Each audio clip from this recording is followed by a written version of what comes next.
Hey there, I'm the MadCatster. Am I glad to see you here?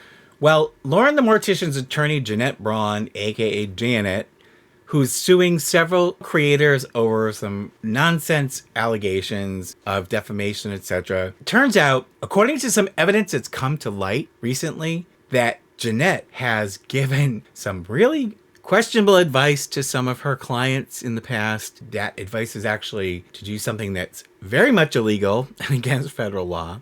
I've got the deets, I've got the receipts, of course, so buckle up and let's go.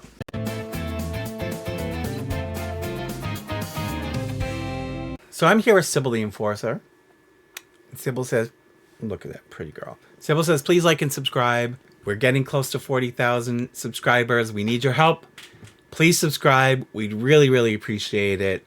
Sybil would appreciate it. Today we're going to talk again about Lauren the Mortician's attorney, Jeanette Braun, who we've talked about before in the lawsuit that's been filed in federal court in Illinois against Jessie Smiles, her partner Lily from the Do We Know Them podcast, and then a couple of other creators who are being sued. They're alleging defamation against Lauren and against Jeanette. We went over the lawsuit and I think it's totally bogus. I don't think it's worth the paper that it's printed on. CC Suarez did a video several days ago talking about something to do with a creator who was selling merchandise but wasn't really fulfilling the orders, even though she kept telling people that the stuff had been shipped. And I'll put a link to the video down below. During that video, something came up that really shocked me, and CC showed some evidence of Jeanette Braun, aka Janet, had advised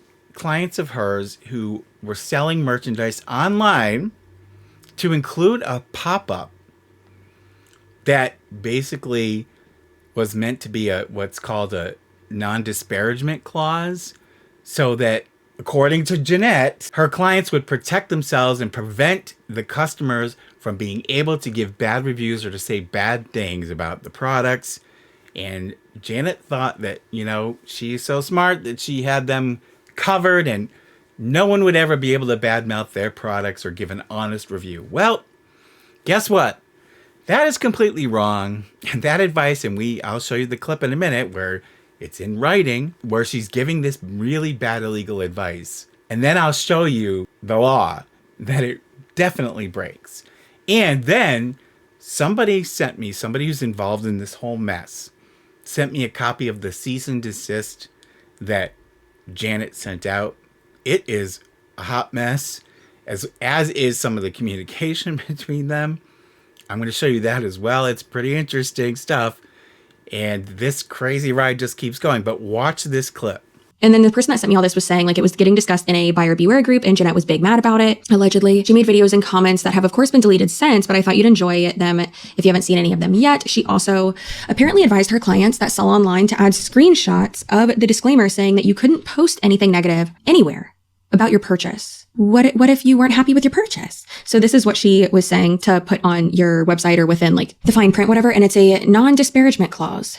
Add this language to a pop-up screen when someone goes to check out, or in your terms of service that someone has to check to agree to those terms when using your website. Non-disparagement. By completing my purchase, I agree that I will not disparage or encourage others to disparage this company. I agree not to verbally or in writing, and neither I nor anyone acting on my behalf will publish, post, or otherwise release any written material or electronic format, make speeches, gain interview, or make public statements that mention the company, its operations, clients, employees, products, or services without the prior written consent of the company. That is so unhinged. So you can see from CC's video, and I love CC, she's so funny.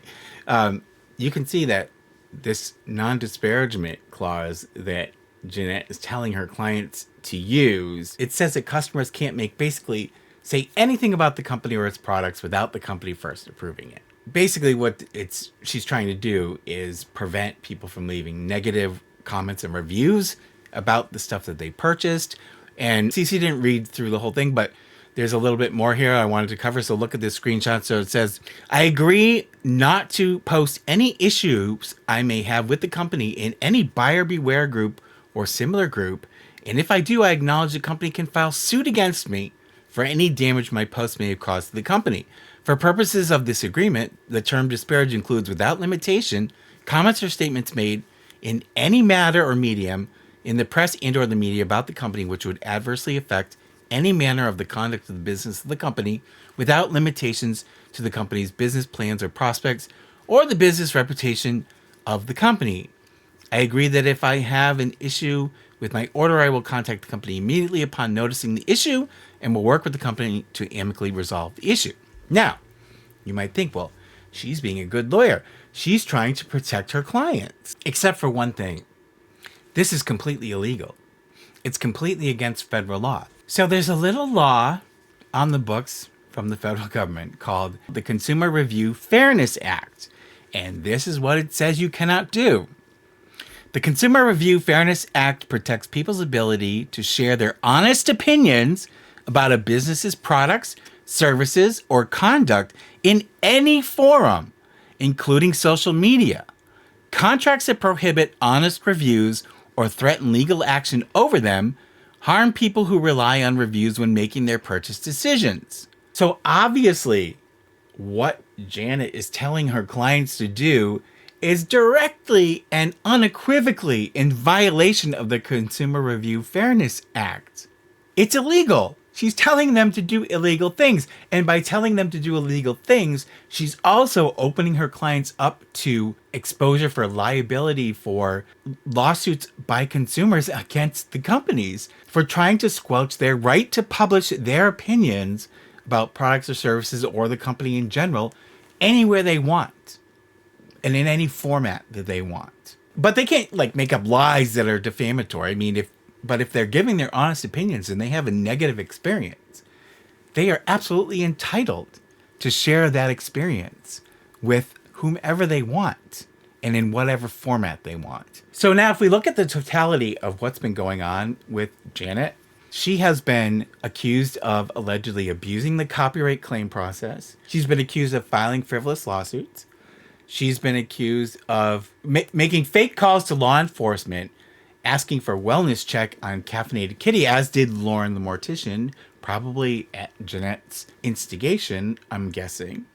And in my opinion, if you add all of these things up, Jeanette Braun clearly needs to get some refresher courses in the law and advising clients, because some of these things, in my opinion, are completely unethical and could actually get her clients into some serious trouble. So before I go any further, let's take a look at the email that was allegedly sent to Lauren the Mortician. And basically, it's an email from these people to Lauren the Mortician. Basically, they're saying that they're concerned about some of her interactions in social media with some of the posts that she likes and some of the content that she's associated herself with. And they're just expressing their concern. It's their right. Yeah, I mean, Lauren's free to associate with whoever she wants, but I understand their concerns, and what they're basically saying is they believe that some of the things that Lauren has liked or some of the people that she follows are harmful. And if Lauren is really a supporter of the LGBTQ community, that this is concerning that she would associate. This is an email from the person who gave me this to Lauren. It's not a post. It's not on social media anywhere. It's an email to her. So when Jeanette saw this email, she then sent the cease and desist. But again, that's a private communication. Now watch the exchange between these two and watch how unhinged, in my opinion, this all is. So let's take a look. So here, I'm going to show you first the cease and desist. And it was sent by email, which is kind of weird, but okay. And this person also told me that Janet sent a CC of this email and this correspondence to somebody who Janet thought was this person's mother, but actually was a complete stranger. So Janet revealed the personal information and all of this other nonsense to some complete stranger, which is not a good thing either. When you're a lawyer, you really need to dot your I's and cross your T's. And in my opinion, Janet doesn't seem to be doing that. So let's take a look at the cease and desist. And don't even get me started, but okay, so here you see it was sent back in November, and it says, notice to cease and desist, Federal Rule of Evidence 408 communication. That sounds scary, doesn't it? And there's a person that was addressed to. And it says, regarding Lauren the Mortician, blackmail, extortion defamation. What's extortion defamation? I think there's supposed to be a comma there. And you'll notice as we go through this, Jeanette also seems to have skipped some English classes because her punctuation and her grammar leaves a little bit to be desired, which is kind of embarrassing if you're an attorney, in my opinion. And so she says, I'm Lauren the Mortician's federal civil attorney. Now, right away, she has a habit of using that term a lot from what I've seen. Federal civil attorney. Okay, Jeanette, you're not a federal civil attorney. You're an attorney who's licensed, I assume, to practice in the federal court. You're not a federal attorney. You don't work for the federal government. You're not a federal prosecutor. You're an attorney. You're licensed in the state of Illinois, okay? So you are not a federal attorney. And I think it's very deceptive for her to call herself a federal civil attorney. A civil litigation attorney, that's like an area of practice. That's not like a title. This is very misleading. I think she does this because she thinks it makes her sound so grand, but she's not a federal civil attorney. She's an attorney who's been admitted to practice in the federal courts, okay? And it says, and am in receipt of your email below. The email address and the, I of course redacted stuff out, is associated with both of you. So now, here we go.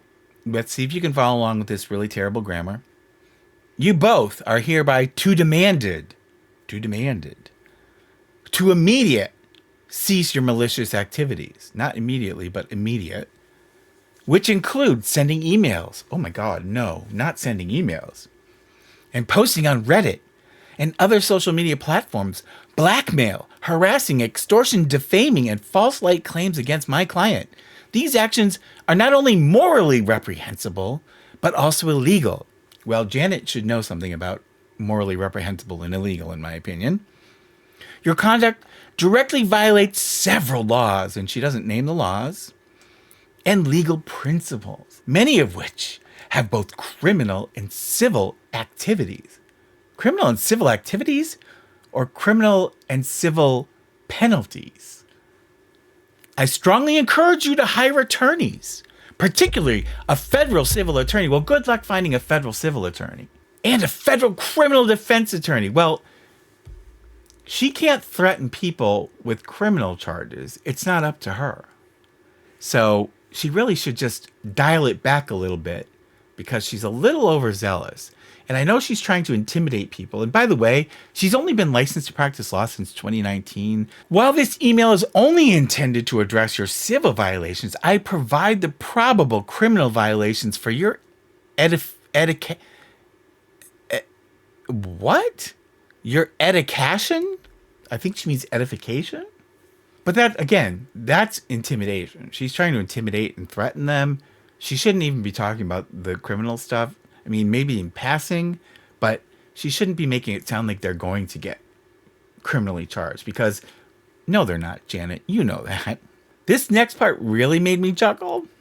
Please note, this is not an attempt to restrict legitimate free speech. Oh, yes, it is, Janet. It is. And we believe that the internet and social media platforms are important mediums for dissemination of accurate and truthful information for fair comments on issues of interest. Well, Jeanette, how long have you been using the internet? No, it's not. The internet is a hot mess. Everybody knows it. So you're living in a fantasy world, in my opinion. For instance, if you wanted to make a video discussing your opinions or making true statements of fact, well, if they're statements of fact, they are true, that would be within your rights. It's within their rights to say whatever the hell they want to say, Jeanette. Unless it's actually defamatory, which I don't believe anything that's alleged falls under that category.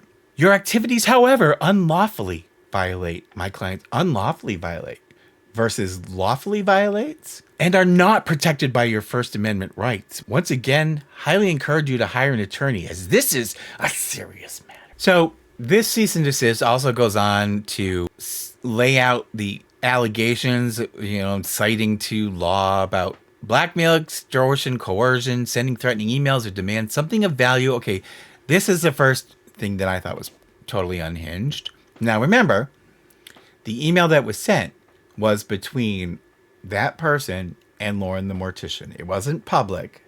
It was a private email. Sending threatening emails that demand something of value in exchange for not disclosing potentially damaging information is a clear violation of blackmail laws.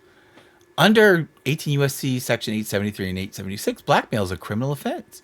Whoever with intent to extort from any person any money or other thing of value knowingly so deposits or causes to be delivered, as aforesaid, any communication with or without a name or designate, blah, blah, blah, blah, shall be fined under this title in prison not more than 2 years or both.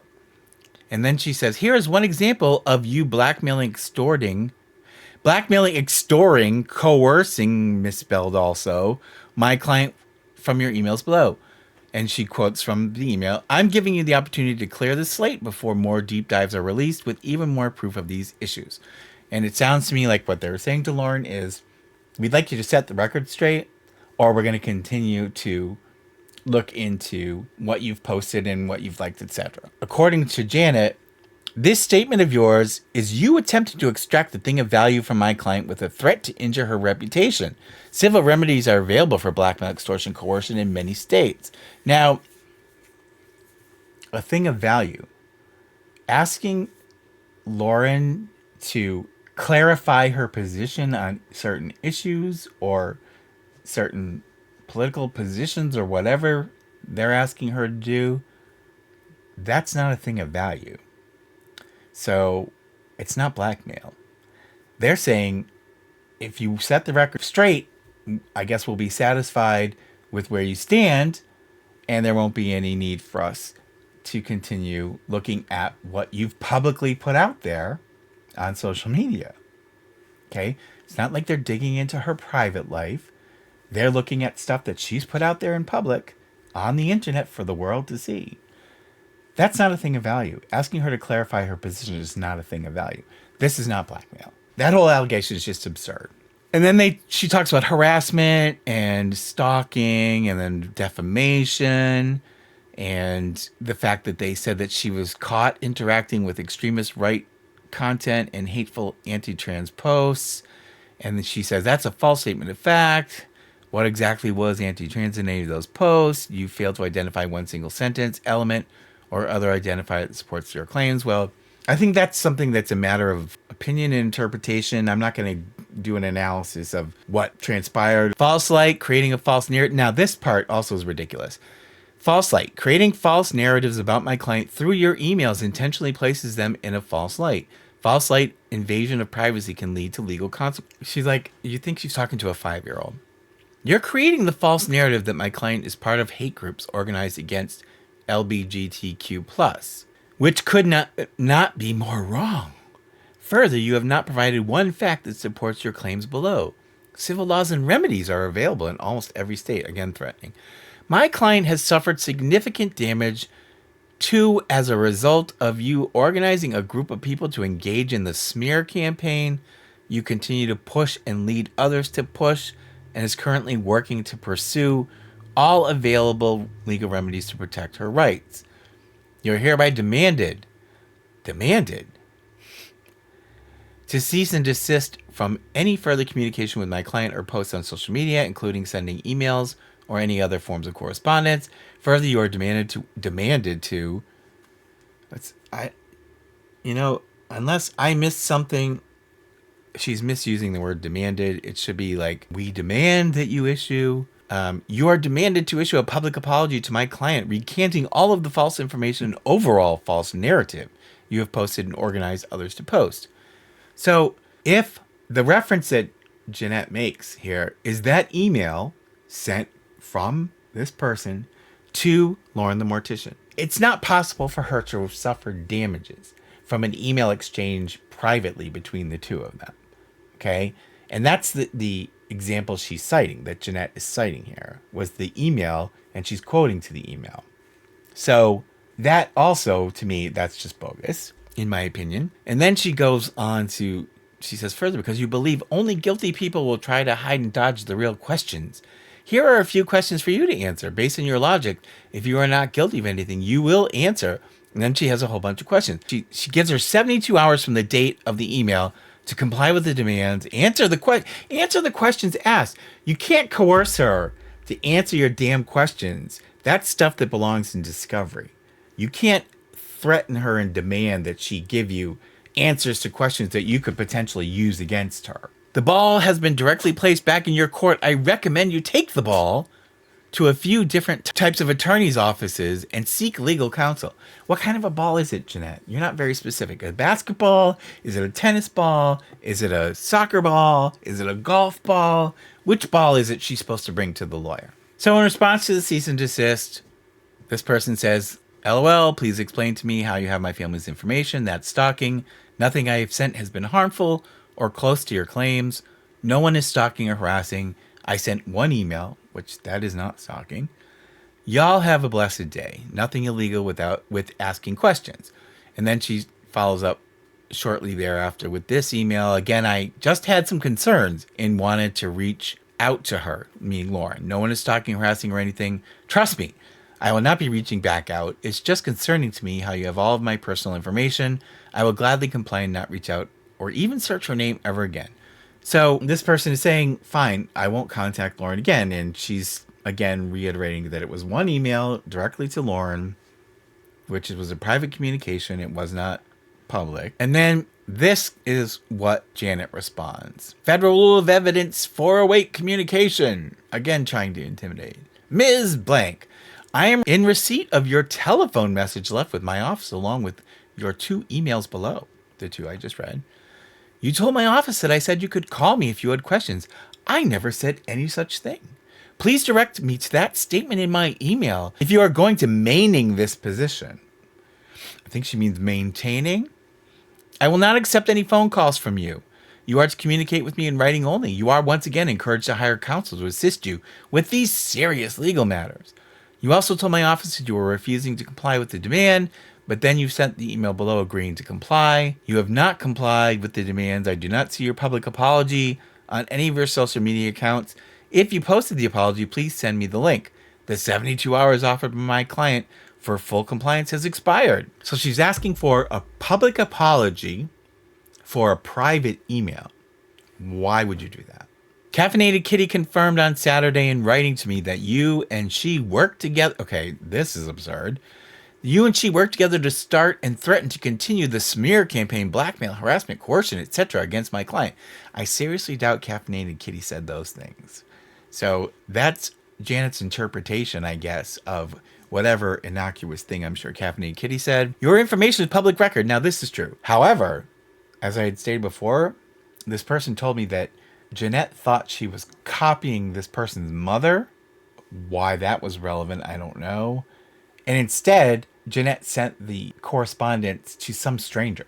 So then she says, your information is public record. All of my research efforts are protected by attorney-client privilege and attorney-client work product rules. Unless a court has ordered me to turn them over, they will remain in my files as protected documents. If you want to engage in good faith settlement negotiations and are willing to comply with all demands previously made, plus providing my client monetary compensation for the damage you have caused on your own along with your combined activities with Caffeinated Kitty, I am willing to ask my client if she would be willing to share those with you as part of a full settlement of the civil issues she has against you. She, of course, has the power to say no. So she's trying to entice the settlement by saying, I'll let you know where I found your information. Oh, come on, that's just pathetic. Number one. Number two, monetary compensation for damage she's caused her. All this time we've been talking about this email from this person to Lauren. What damage has Lauren suffered from a private? If somebody sends me a private email and it's something that either I don't like or I disagree with, that hasn't caused me any damage. So in my opinion, Lauren's not entitled to any compensation. I don't see any damages. And so that's basically, that was the exchange. So you see what the cease and desist was. In my opinion, this is all such crap.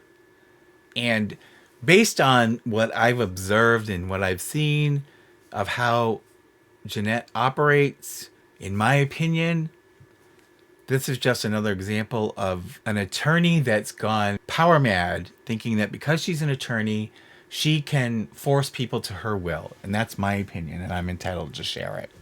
Jeanette. So let me know what you think down below. Do you agree this is all really bull crap? Or what do you think? Let me know. I want to thank all of our Patreon patrons. And all of our channel members, thank you so much for all of your support every month, for your help, for your loyalty to the cats. The cats and I, and Sybil's still here. She wants to go to bed. Appreciate it. We really do. We appreciate all your support.